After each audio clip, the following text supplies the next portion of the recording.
Super Cymer asks, you mentioned channels are way important. How about another lesson on using channels? I'm sure I don't know enough. Well, Super Cymer, I'm sure you don't know enough. So let's talk about channels. Wee! All right, so channels are the very building block of everything in Photoshop. Channels existed before layers. Channels have been with us since Photoshop version 1. And what they are is essentially, you see how we have color? Color in Photoshop is really just the combination of a variety of black and white images. And when I say black and white images, I mean the red channel, the green channel, and the blue channel. This is assuming we're using RGB mode, which we'll assume for now. So you see how this is mostly red over here? If you look over in the Channels palette, quick side note, Channels palette can be found by going to Window, Channels. If you look in the Channels palette, you'll see that it lists red, green, and blue. In the red channel, it shows that this area of the picture is whitish, and where it's whitish, that's where it's most red. So you can see that's the most red. If I look in the green channel over here, it's most white down here, so I'll assume that the most green is down here in the image. Let's see. Yep, that looks like it's right. Where it's most white on the blue one is over here, so I assume this is where the most blue images are. Great, so this is where the red is primarily, this is where the green is primarily, and this is where the blue is primarily. And in the channel palette, in RGB mode, red, green, blue mode, for those keeping track at home, where it's white is where that color is most. So to kind of show you what I mean, we have a blue channel, a red channel, and a green channel.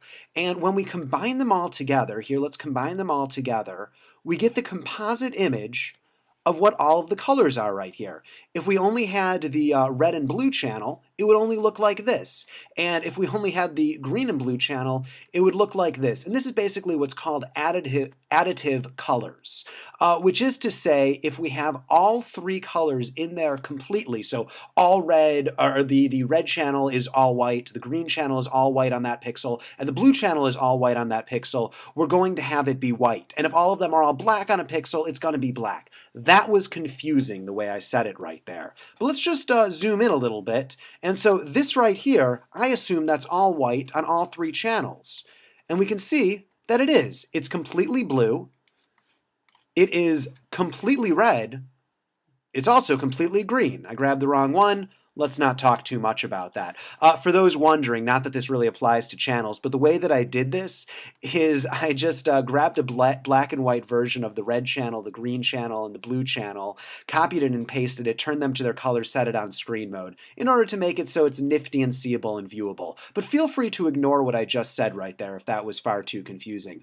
Look, it's 3D! Woo! All right, let's get back to this image right here. So there's a couple of different channels, and right now we're in RGB channel, and that's what most people use when they're doing things for the web. Another mode, if I go to image mode, is CMYK color, and that stands for, yes, conversion, that stands for cyan, magenta, yellow, and black. K is black because if they did B, that would be confusing with blue, which is in RGB mode. That's just the way it is. So if we look over here, we see that we have cyan, looks like this, magenta has like this, yellow is like this, and black is like this. So if you're looking at this and you're thinking that, oh, okay, so I get it, it's just like RGB. So this is where probably the most cyan is, and this is where the most magenta is, and this is probably where the most yellow is. Guess what? You're wrong, but that's okay, because that's why you're watching this video. CMYK actually works exactly the opposite way. So where it's black, that's where the most color is. So this is where the most cyan is. See? This is where the most magenta is. See? And this is where the most yellow is.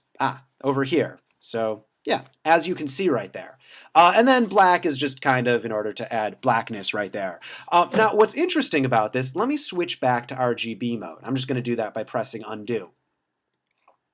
So I'm just going to go between these two and check out the channel palette when I do that. You'll notice that it actually doesn't change that much. So look at red, green, blue, and now look at, or just look at red. Just stick it to red. Look at red, and now look at cyan. And you'll notice they're virtually the same. Here's the reason for that.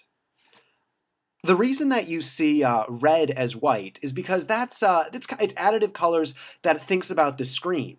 The reason you see cyan as black, so this is black and this is cyan, just as this is red, just as this is red and this is white, is because this is more thinking about the printer. And the printer is going to lay the black part as a layer of cyan. Now here's the thing. Red is a complementary color with cyan, which is to say they're opposites. Green and magenta are opposites, and blue and yellow are opposites. So if we're seeing it be black where yellow is showing up, and we're seeing it be white where blue shows up, where blue shows up, that's going to be the opposite right there. I'm not sure if that completely made sense, but I'm pretty sure it did, so I'm going to keep going on. All right, so you're looking at this, and the question is, all right, this is great. I can see that it's made up of this red, green, and blue. When you combine them together, that's how we get a color image in Photoshop. Whenever we look at a color image, any color image at all, it is made of these red, green, and blue channels, each of them individually black and white. But because with those three primary colors we can create any color, we get all the colors of the rainbow with that. Why does this matter? I mean, it's cool from a theory perspective to know what's going on behind the scenes of Photoshop, but, really, why does this matter? Well, let's take a green screen photograph here. Let's do a little bit better one like that. Now, I'm going to look at the individual channels here. Red, green, blue. So you'll notice that if I go to green, green is all white, and these are all colors. So if I were to copy this channel out, paste it in right here, and let's go to layers here. You can see it pasted as its own layer. And then I'm just going to do a quick curves correction, and let's set this as white and just everything else as black. Here we go. That looks pretty good right there. I'm going to say, okay, copy this, and just copy this and say create a mask for this, paste in the, paste in this right here into the mask. Let's actually invert it.